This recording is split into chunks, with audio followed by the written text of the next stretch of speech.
후반기 특별 새벽 기도회로 모일 수 있는 은혜를 주신 하나님 앞에 감사를 드립니다. 하나님은 무엇보다 기도하는 성도를 기뻐하십니다. 어려운 일이 생겼을 때도 염려하지 않고 오히려 하나님 앞에 감사함으로 기도하는 그 성도를 하나님은 기뻐하십니다. 기도가 빨리 응답되지 않아도 낙심하지 않고 항상 기도하는 성도를 하나님은 반드시 복되게 하십니다. 이번 특별 새벽 기도회를 통해서 우리 모두가 하나님이 기뻐하시는 기도의 사람으로, 기도의 성도가 되는 귀한 은혜를 받는 우리 모두가 될 수 있기를 간절히 축원합니다.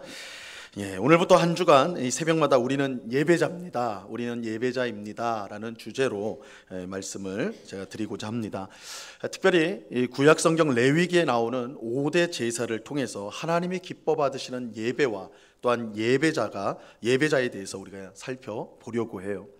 하나님께서 이스라엘 백성에게 5가지 제사를 알려주셨습니다. 5가지 제사를 알려주셨는데 번제, 우리 오늘 살펴보게 될 번제와 소제, 그리고 화목제, 그리고 속죄제, 속건제, 이렇게 5가지 제사를 우리에게 알려주셨어요.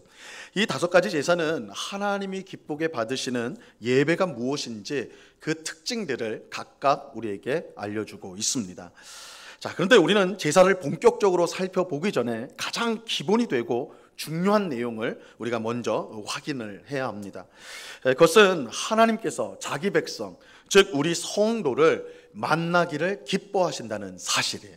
하나님은 우리를 만나기를 기뻐하십니다. 여러분, 우리가 믿는 하나님은 우리를 만나기 기뻐하셔서 먼저 찾아오시는 하나님이세요. 하나님은 우리를 먼저 찾아오시는 하나님이십니다. 그래서 하나님께서 모세를 통해 만들라고 하신 것이 성막입니다. 성막을 만들라고 하셨어요. 하나님은 성막을 만들게 하셔서 그곳에서 이스라엘 백성을 만나셨습니다. 이처럼 하나님과 이스라엘 백성이 만나는 장소라고 해서 이 성막을 회막이라고도 불러요. 회막. 이 회막이라는 것은 만남의 장막 혹은 만남의 텐트 이런 뜻이에요. 그래서 우리 성막과 회막이 똑같은 것인데 이 회막이라고 하는 것은 하나님과 그의 백성이 만나는 장막이다, 만나는 텐트다. 그래서 회막이라는 말을 사용합니다. 그런데 하나님과 우리가 만날 때에 우리에게 큰 장애물이 있습니다. 우리에게 장애물이 있어요. 하나님과 우리의 만남을 가로막는 우리에게 있는 큰 장애물은 바로 우리의 죄입니다. 하나님은 거룩하시기 때문에 죄인이 하나님을 가까이 할 수가 없습니다. 죄인이 지극히 거룩하고 의로우신 하나님 앞에 하나님을 가까이 하면 죽게 됩니다. 죽게 돼요. 그렇게 죄인이 하나님을 만나기 위해서는 반드시 죄를 먼저 제거해야 돼요. 죄를 제거해야 됩니다. 그래서 하나님이 회막을 만들면서 주신 것이 제사제도예요. 제사제도. 우리는 제사를 통해 하나님과의 만남을 가로막는 장애물인 죄를 제거하게 되는 것입니다. 우리는 제사를 통해 거룩하신 하나님 앞에 나아가게 되는 것입니다. 우리는 여기서 하나님이 우리를 얼마나 만나기를 원하시는가, 그 하나님이 우리를 만나고자 하는 그 열망을 우리가 분명히 알 수가 있어요. 하나님은 우리를 만나기 위해서 먼저 찾아오세요. 우리가 하나님을 찾는 게 아닙니다. 하나님이 우리를 먼저 찾아오세요. 만날 수 있는 장소인 회막을 친히 마련하셨어요. 회막을 만들어라. 하나님께서 회막을 만들라고 하셨습니다. 만남의 장애물인 죄를 제거할 수 있도록 제사 제도를 주셨습니다. 하나님께서 우리를 만나기 위해 이 모든 것을 준비하신 것입니다. 여러분, 이것이 예배의 핵심이에요. 이것이 예배의 핵심입니다. 예배는 우리가 하나님께 뭔가를 드리는 게 아니에요. 뭔가를 해드리는 것이 아니에요. 우리가 보통 예배를 그렇게 생각을 해요. 그죠? 하나님 앞에 뭔가를 해드리는 거라고 생각해요. 근데 예배가 그게 아니에요. 우리가 또한 마지못해 감당해야 될, 어쩔 수 없이 해야 될 의무적인 그런 것도 아니에요. 예배는 하나님께서 우리를 사랑하셔서 먼저 찾아오시는 것입니다. 하나님과 사랑의 교제를 나누는 시간이 예배예요. 하나님께서 우리를 위해 준비하신 풍성한 은혜를 받는 시간이 예배입니다. 그러므로 예배는 우리에게 가장 복된 시간입니다. 세상에서 우리를 가장 사랑하는 분을 만나는 시간이고, 우리를 향한 가장 복된 계획과 뜻과 약속을 듣는 시간이고, 우리의 감사와 찬송을 올려드리는 시간이 바로 예배입니다. 그러므로 예배에 나올 때, 여러분 주일날 예배 나올 때에 인상 좀 쓰고 오지 마세요. 인상만 좀 쓰고, 세상의 모든 염려와 근심을 다 짊어지고 내가 지금 죽기 직전에 왔습니다, 그런 표정으로 오시는 거 아니에요. 여러분, 하나님께서요 여러분에게 책임을 물으려고 하시는 게 아니에요. 막 주눅이 들어가지고 내가 지난 일주일 동안 엉망으로 살았는데 야, 이거 내가 하나님 앞에 혼나겠구나, 그렇게 예배 나오는 게 아닙니다. 하나님이 우리의 잘잘못을 따지시는 게 아니에요. 우리를 사랑하셔서 우리를 만나러 오시는 거예요. 자신의 사랑과 은혜를 우리에게 베푸시기 위해서 예배에 오시는 것입니다. 이것을 우리가 믿는다면 예배는 이 세상에서 가장 기다려지는 복된 시간이 될 것입니다. 우리 모두가 예배를 통해 우리를 만나기 위해서 오시는 예수님을 기쁘게 맞을 수 있기를 바랍니다. 우리는 예배를 통해 하나님이 우리를 얼마나 사랑하시고 그의 은혜가 얼마나 큰지를 경험하게 되는 것입니다. 우리는 예배를 통해 하나님이 우리와 항상 함께 하심을 확신하게 되는 거예요.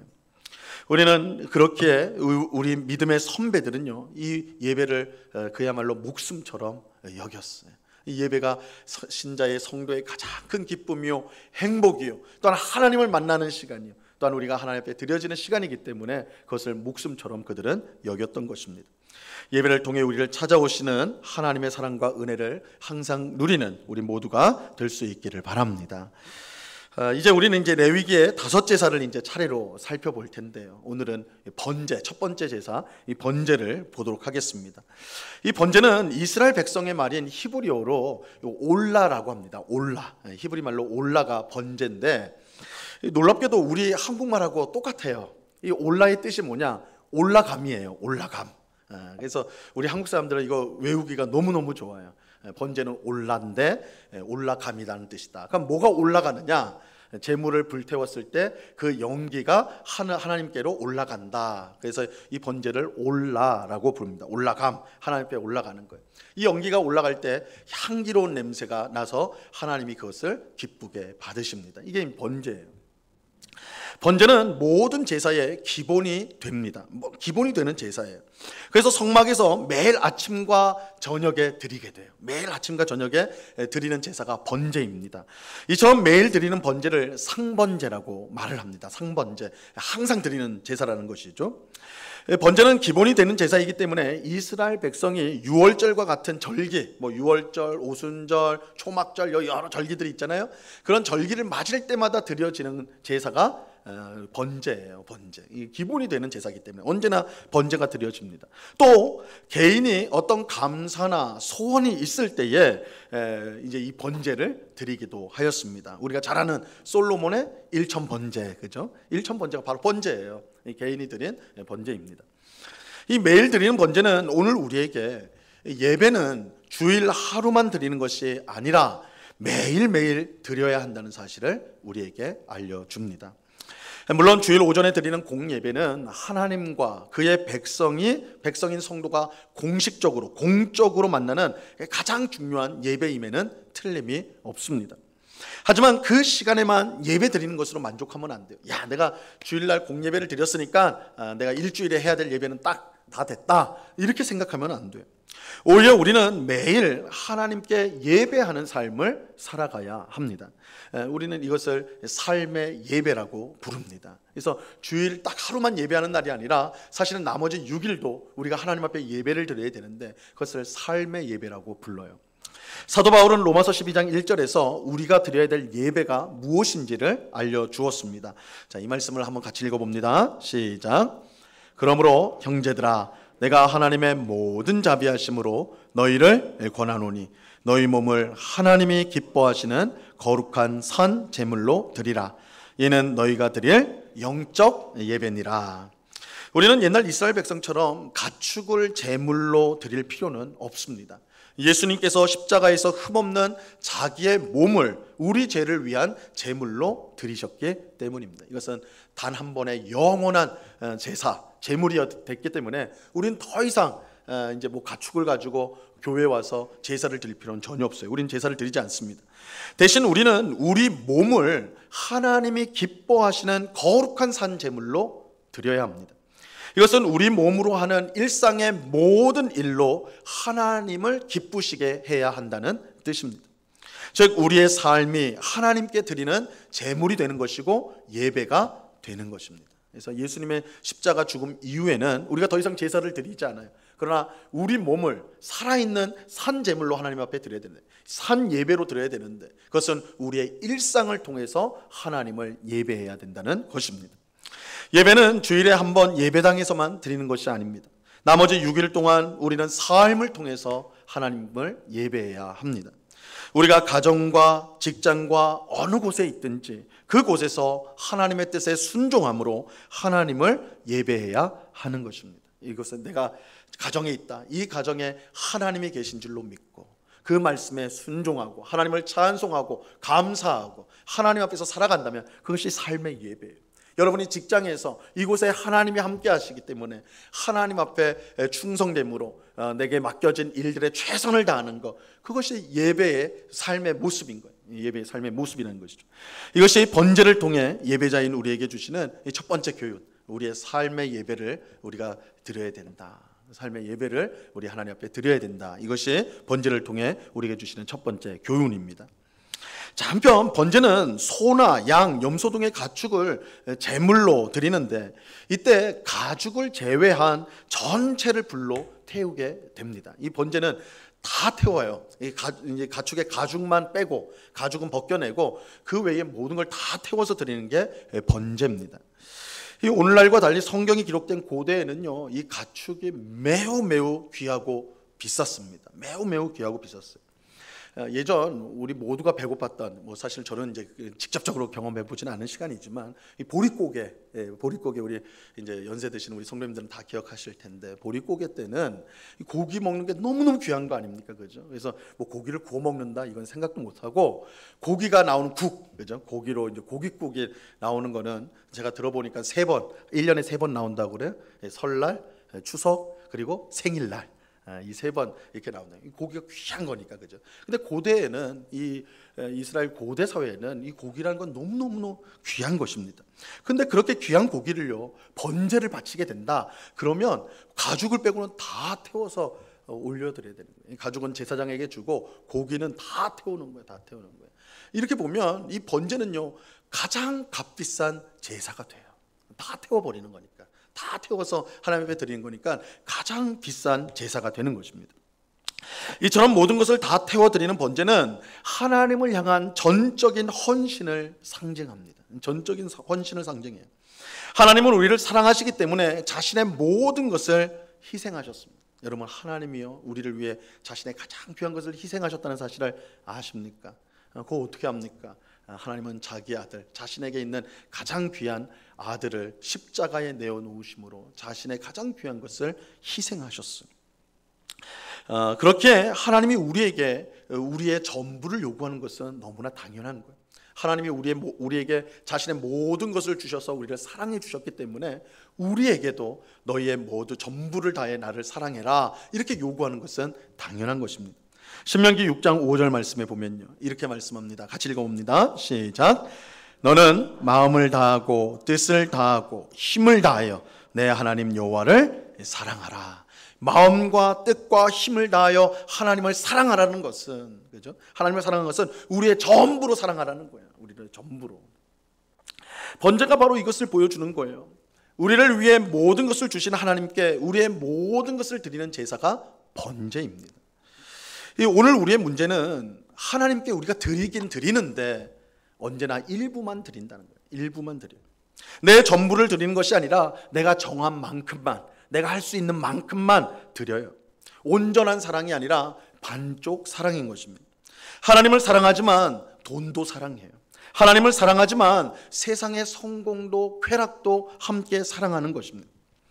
그러나 하나님은 이처럼 나눠진 마음을 기뻐하지 않으십니다. 하나님은 자기를 온전히 사랑하는 사람을 하나님 기뻐하세요. 하나님만 바라보는 사람에게 하나님은 은혜 베풀기를 기뻐하십니다. 우리는 번제처럼 우리를 하나님 앞에 온전히 드려야 합니다.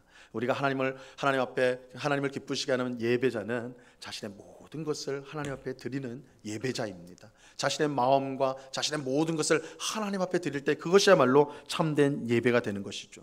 나눠진 마음이 아니라 온전한 마음으로 하나님을 사랑하고 의지해야 하는 것입니다. 그럴 때 하나님께서 우리를 기쁘게 받으세요. 우리의 예배를 또한 우리를 기쁘게 받으세요. 우리에게 큰 은혜를 베풀어 주시고 우리를 귀하게 여겨 주십니다. 이것이 번제를 통해 주시는 두 번째 교훈입니다. 자, 마지막으로 번제가 우리에게 주는 교훈은 우리가 적극적으로 예배를 해야 한다는 사실입니다. 적극적으로 예배를 해야 돼요. 이 번제를 드리는 사람은 흠없는 소나 양이나 염소를 준비하여서 회막으로 가지고 와야 합니다. 그리고 제물의 머리에 손을 얹어요. 안수라고 그러죠. 안수를 하게 됩니다. 이 번제를 드리는 사람이 짐승의 머리에 손을 얹는 것은 동일시 시키는 거예요. 이 짐승이 납니다. 그래서 그 짐승을 어떻게 해요? 죽여요. 그렇죠? 내가 죄 때문에 하나님 앞에 죽었습니다. 이런 의미입니다. 그렇죠? 근데 그 짐승을 누가 죽이느냐?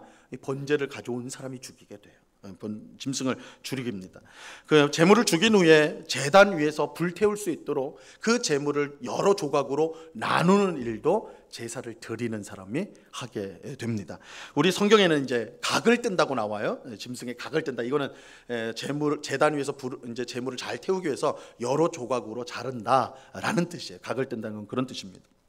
자, 여기서 우리가 분명히 알 수 있는 사실은 제사를 드릴 때요, 제사장이 대부분의 일을 할 것처럼 생각하지만 실제로는 제사를 드리는 사람이 하는 일이 참으로 많다는 거예요. 우리는 보통 이제 우리가 제물만 딱 들고 가면 제사장이 알아서 다 해줄 것처럼 그렇게 생각을 보통 할 겁니다. 근데 그렇지 않아요. 짐승을 준비하고, 짐승을 가져오고, 짐승에게 안수하고, 짐승을 죽이고, 짐승을 조각조각 내는 거, 이 모든 일을 제사를 드리는 사람이 하게 되는 거예요. 이건 제사를 드리는 사람의 몫이에요. 자, 이러한 사실은 우리가 예배를 할 때 매우 적극적이어야 된다는 사실을 우리에게 가르쳐 줍니다. 예배하는 사람이요, 굉장히 적극적이어야 된다는 거예요. 오늘날 많은 성도가 예배를 보기만 해요. 예배를 보기만 해요. 우리 어디 가? 그러면 예배 보러 가 그렇죠. 진짜로 그 말 그대로 예배 보러 가는 사람들이 많아요. 마치 무대 위에 공연을 보는 관객처럼 예배하는 성도가요 적지 않아요. 그래서 많은 사람이 더 좋은 예배당과 더 세련된 찬양, 더 재밌고 흥미로운 설교를 찾아서 여러 교회를 돌아다녀요. 마치 더 좋고 감동적인 공연을 찾아다니는 것과 매우 흡사해요. 예배를 보러 다니는 거예요. 예배를 보러 다니는. 하지만 하나님은 번제를 통해 성도가 예배를 드릴 때에 매우 적극적이어야 된다는 것을 알려줘요. 그저 앉아가지고 구경만 하는 것이 아니라 굉장히 적극적이어야 된다는 거예요. 우리는 예배 시간이 되면 자리에 앉아서 앞에서 목사가 하는 것을 그저 보기만 하면 안 되는 것입니다. 우리는 보다 적극적으로 예배에 참여해야 돼요. 보다 적극적으로 예배에 참여해야 돼요. 흠없는 제물을 준비하듯이 우리의 마음을 잘 준비하여서 미리 예배당에 앉아 기도와 찬송으로 예배를 준비해야 돼요. 그죠? 번제는 흠없는 제물을 준비하는 것부터 시작이 되거든요. 우리의 마음을, 또 우리의 몸의 상태를 하나님 앞에 예배를 드리기에 좋은 상태로 그렇게 준비를 해야 돼요. 그리고 먼저 예배당에 나와서 하나님을 찬송하고 기도함으로 예배를 준비해야 돼요. 목사의 인도를 따라 기도와 찬송을 할 때 마치 제물에게 안수를 하듯이 내가 죽고, 그죠? 내가 죽고 정말 안수하고 그 제물을 죽이고 조각을 내는 것처럼 내가 하나님 앞에서 나 자신을 하나님 앞에 온전히 드립니다. 내가 죽고 예수님의 생명으로 내가 다시 살아난 새 사람으로 하나님 앞에 드립니다. 이런 모습으로 찬양하고 또한 기도에 동참해야 되는 거예요. 설교를 들을 때 나를 향한 하나님의 말씀으로 듣고, 헌금을 할 때 우리의 전부를 드리는 헌신을 다짐해야 되는 거죠.